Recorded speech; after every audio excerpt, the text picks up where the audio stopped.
o colchão, essas coisas assim, então, direito do consumidor. Direito do trabalho, que é o que nós vamos tratar hoje, é aquilo que você sabe também. Nem todo mundo paga bem, alguns pagam demais, outros querem exigir demais também, outros pedem demais na Justiça do Trabalho, então tire as suas dúvidas aqui.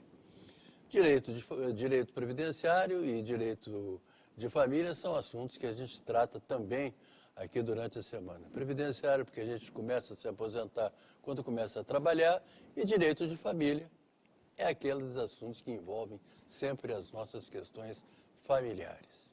Então não esqueçam, vocês podem perguntar, e eu vou dizer para vocês exatamente como é que vocês devem fazer para perguntar. Então, eu já estou procurando aqui o telefone novo do nosso direito do consumidor, que eu não estou achando, mas eu vou achar. Eu não me preocupo com isso, porque eu sei que eu coloquei aqui, então ele deve estar aqui no meio. Mas, de qualquer maneira, eu vou colocar para vocês o seguinte. Vocês podem usar o nosso e-mail, que é consumidorempauta@tve.com.br, esse que está aí na tela, consumidorempauta@tve.com.br. Ou então podem usar o nosso telefone, eu disse para vocês que eu ia achar, 984-298-775. 984-298-775. Telefone, pergunte. A gente sempre tem alguém aqui para esclarecer as dúvidas de vocês. E hoje nós temos dois convidados aqui no programa que orgulham muito o nosso Consumidor em Pauta. Doutor Guilherme Zambrano, que é juiz do trabalho. Boa noite, doutor Guilherme. Tudo bem? Boa noite. Uma satisfação estar aqui. Muito obrigado pelo convite. Não, uma grande alegria, né, poder esclarecer as dúvidas dos telespectadores aí. A alegria sempre é nossa, doutor. Volte sempre. Aliás, a última vez que o senhor esteve aqui, eu disse, né? Volte sempre que quiser. Aparece a oportunidade, vamos conversar aqui, bater um papo. E eu hoje estou recebendo uma visita aqui de um advogado que fazia, olha, alguns anos que a gente não se via. E que é daquela safra antiga, do tempo do consumidor antigo. A gente estava relembrando aqui o tempo que a gente fazia o programa aqui na TVE. Doutor Fernando Witt, advogado do trabalho. Boa noite, doutor Fernando, tudo bem? Boa noite, Machado. Boa noite, Guilherme. Um bom filho sempre a casa retorna, né? Claro, com certeza absoluta. Muito lisonjeado por ser convidado novamente para vir ao programa. E que é um programa que é referência dos direitos dos cidadãos, né? Que bom. Levar boa informação aos cidadãos é uma das missões desse programa e no qual me orgulho muito. Doutor Guilherme mandou um WhatsApp hoje assim, o Fernando Witt vai comigo, lembra dele? Como é que eu vou esquecer o doutor Fernando, né? Sempre foi uma pessoa atuante aqui no programa. Então hoje estou tendo esse prazer enorme aqui em recebê-los aqui no Consumidor em Pauta. E como nós temos muita pergunta, e eu já vou colocando meus óculos, porque senão eu não enxergo as perguntas que são feitas aqui, né? Mas não é nada de idade, é só uma questão de olhos mesmo, não de visão mesmo. A primeira pergunta eu vou endereçar aqui ao doutor Guilherme Zambrano, que é juiz do trabalho. Doutor Guilherme, a pergunta vem aqui de Porto Alegre, é da dona Mara. Ela disse que está voltando de licença maternidade e a empresa onde ela trabalha vai encerrar as atividades. Já deu aviso prévio aos funcionários. Ela quer saber se ela deve assinar esse aviso ou se não tenho direito, já que não completei o 5º mês da licença. E daí, doutor? Antes de mais nada, eu só queria fazer um comentário sobre o número que está aqui chamando a atenção, o número do telefone novo do Consumidor em Pauta.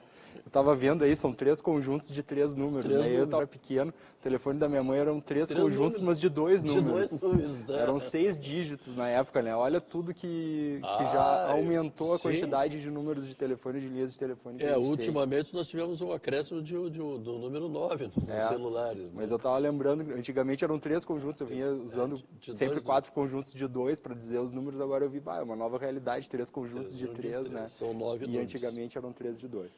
Bom, tratando especificamente da dúvida da Mara, né?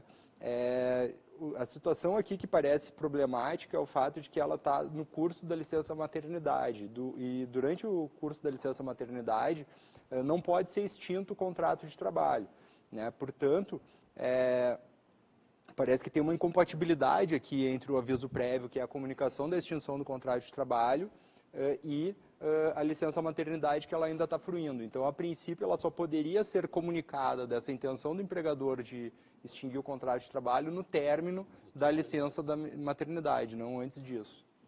E me diga uma coisa, doutor, mas e se por acaso a empresa fechar antes que ela complete o 5º mês de licença, vamos dizer, ela tem que ser indenizada disso? A rigor sim, a empresa teria que esperar, se a empresa está fazendo o pagamento das prestações da licença maternidade, né, ela teria que esperar o término da licença maternidade para daí fazer a comunicação do aviso prévio. Ela pode indenizar o período do aviso prévio, ela não é obrigada a exigir o trabalho ou receber o trabalho da trabalhadora, né? Ou pode, enfim, não sei se vai postergar ou não as atividades até o momento em que ela termina a licença maternidade para que ela possa cumprir o aviso prévio ainda trabalhando. De qualquer maneira, a dona Mara não perde o direito a esse 5º mês. Não perde. Tá bom, que bom. Tá bom, dona Mara? O Jurandir, doutor Fernando, mora na cidade de 2 irmãos. Eles que trabalham no restaurante nos fins de semana e feriado, ele recebe isso aí, é R$80, isso que está escrito aqui é R$80 por dia e mais nada. Então ele ganha R$80 por dia para trabalhar, todos os dias, inclusive nos fins de semana e feriado. Ele diz que tem 30 minutos para o almoço. Ele quer saber se tudo isso aí está correto. O seu Jurandir, lá de 2 irmãos, né? Isso. Efetivamente ele entra bem nas questões da reforma trabalhista, né? Que é toda essa questão referente à terceirização do direito de trabalho e tal, e muitas vezes se confunde. E, efetivamente, não se encontra correto a forma que o seu empregador está exercendo as atividades do empreendedorismo dele, né?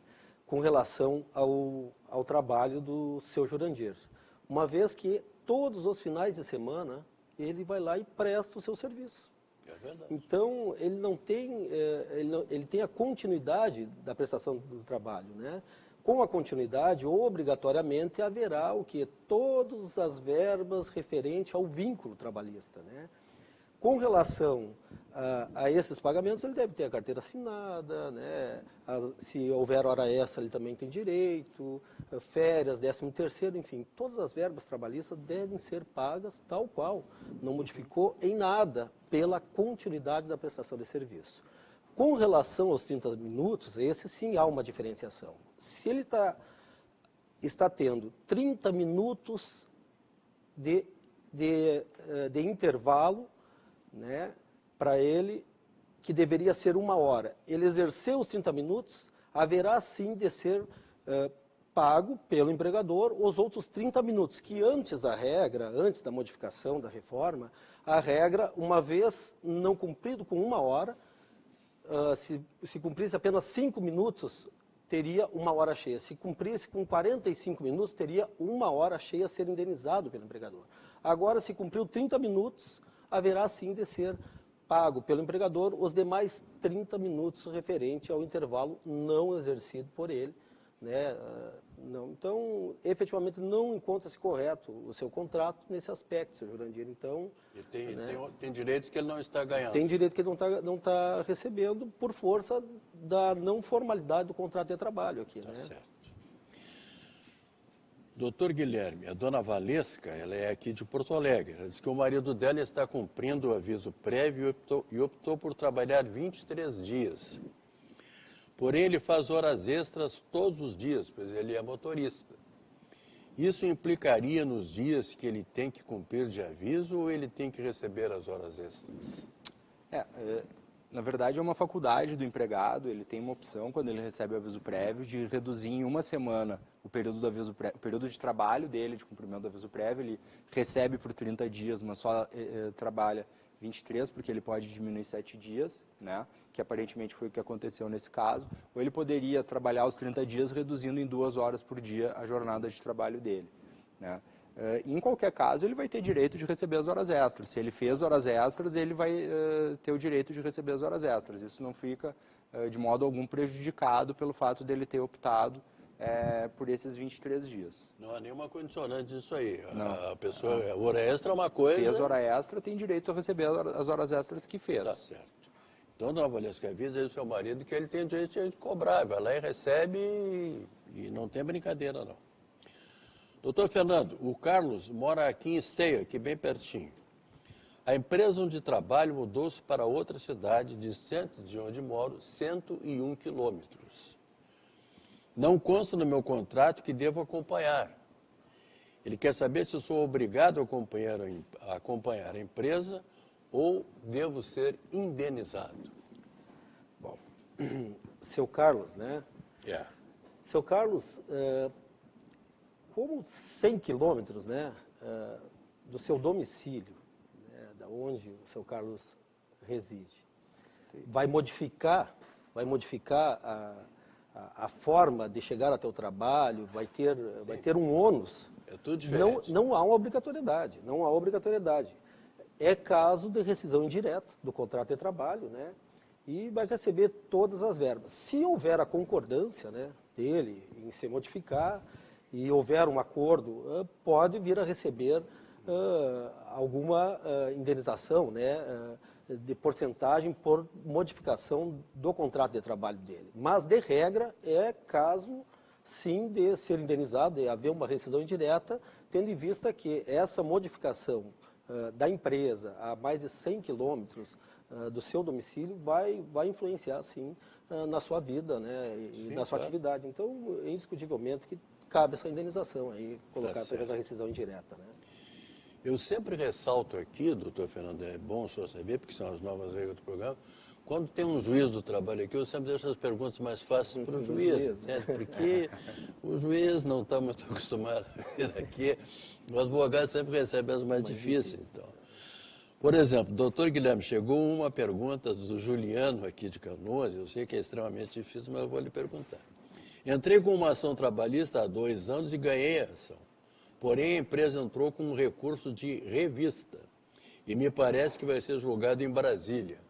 Ele quer saber se isso é correto. Sim, o recurso de revista é um chamado recurso extraordinário, né, trabalhista, é um recurso fora. A gente tem o recurso ordinário, que é equivalente à apelação civil, que é o duplo grau de jurisdição, é o que é natural em qualquer processo. Né, e extraordinariamente pode ter cabimento um terceiro recurso, formar um terceiro grau de jurisdição, quando existe alguma ofensa à Constituição, à legislação federal ou um conflito jurisprudencial. Né? São as hipóteses aí, grosso modo, de cabimento do recurso de revista, que é um recurso extraordinário.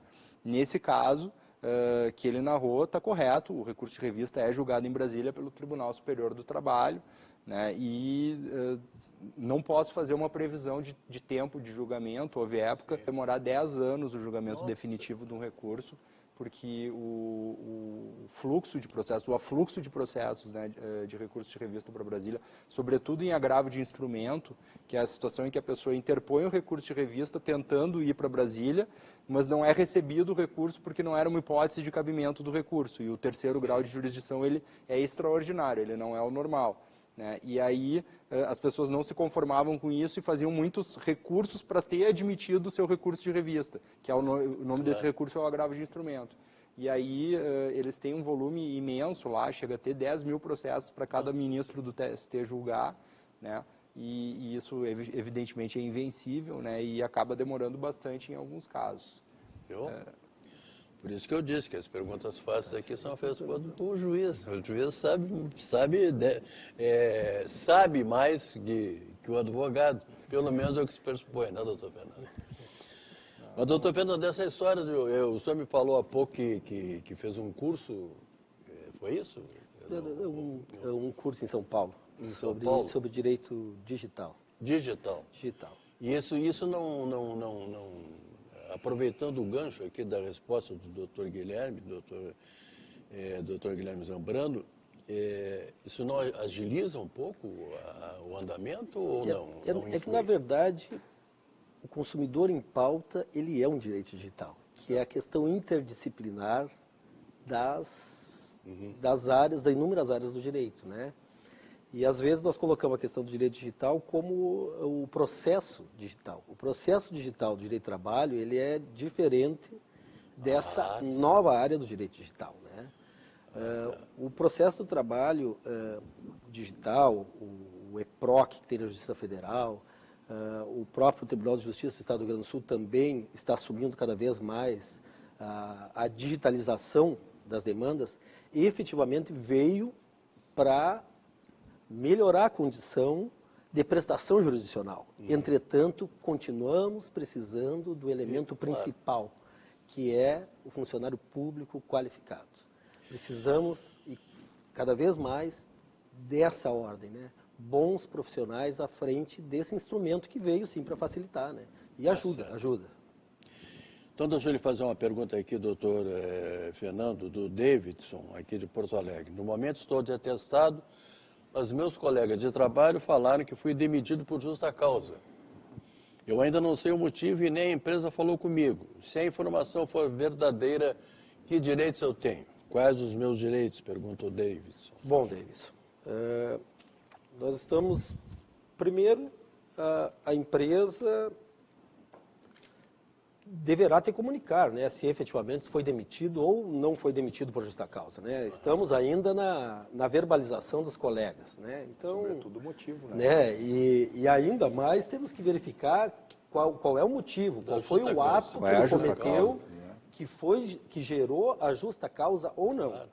Né? Então, a princípio, não há. Digamos que haja a notificação e tenha um dos inúmeros motivos pelos quais a empresa pode demitir por justa causa. Mas temos que saber qual é o motivo específico. E mesmo assim, há a possibilidade do ajuizamento de uma ação, se não houve aquele motivo, se não há conformidade dele com aquele motivo que ele foi demitido, há a possibilidade de uma ação de reversão da demissão por justa causa. E aí sim cabe ainda, se for notificado e não for verdadeira aquela justa causa tida pelo empregador, caberá ainda a reversão e uma indenização por dano moral, né? Ou seja, digamos que há uma improbidade administrativa, enfim, qualquer relação que haja dentro da relação de trabalho, uma vez não provado pelo empregador, haverá o quê? Uma indenização. Portanto, aguarde, né, Davidson, aguarde vir a notificação e depois procure um profissional da sua confiança